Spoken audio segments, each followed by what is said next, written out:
Hello gold farmers, welcome to another Going Out Farming video. Today I'm going to share with you guys a pretty interesting thing that I had found out.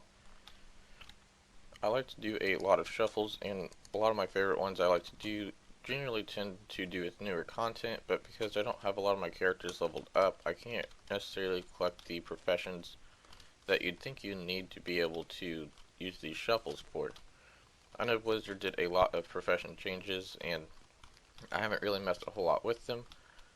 But the other day I was just kind of playing around to see if I couldn't enjoy some of the old shuffles that I used to do all the time still on my lower level characters. And a lot of the shuffles I used to do is I used to mill all of the new content herbs, I used to prospect all of the new ores, and I also used to mess around with disenchanting some cheap greens on the auction house, and even sending over greens to my enchanter so I can disenchant the greens.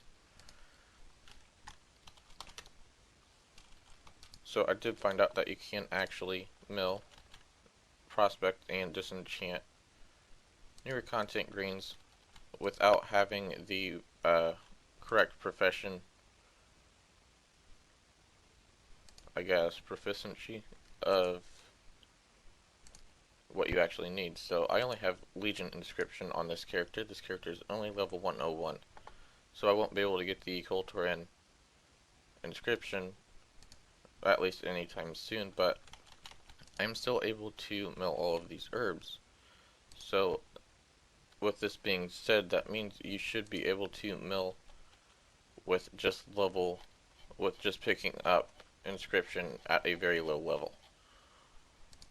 Which, this is actually kind of nice, because if you're a lot like me and don't really like to level a whole lot of characters, you can just go and create a new character, pick up the profession that you want, and you don't have to worry about any kind of skill level or getting that correct profession for that correct content.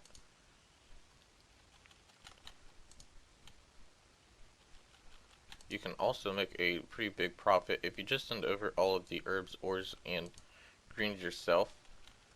Because, as a lot of you know, I do like to try to find a lot of routes, so I do come across a lot of herbs and ores to prospect and mill,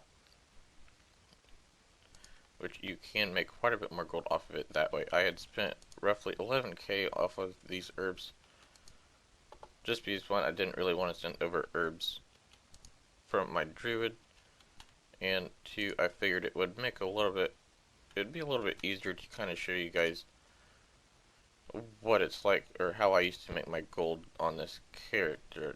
This character was primarily my shuffle character, and I looked at it yesterday just because I was curious myself. I've made about 1.4 mil off of this character just from basically sitting here at the auction house and doing these shuffles. Though I do believe that'll be all, so be sure to check your characters if you want to enjoy these shuffles or anything. Create a new character if you don't have the professions. The professions that you do need is inscription, jewel crafting, and enchanting. My favorite one is by far inscription, or even prospecting. The inscription is just because herbs are generally cheap, and the pigments that you get out of them are usually pretty pricey. But create a new character, get one of those professions, and just try to make some gold off of the shuffles. If you are an herbalist, miner, or just want to send over your greens to an enchanter, you can try that out too. But that will be all. So thanks for watching. Don't forget to give the video a thumbs up and subscribe for more content.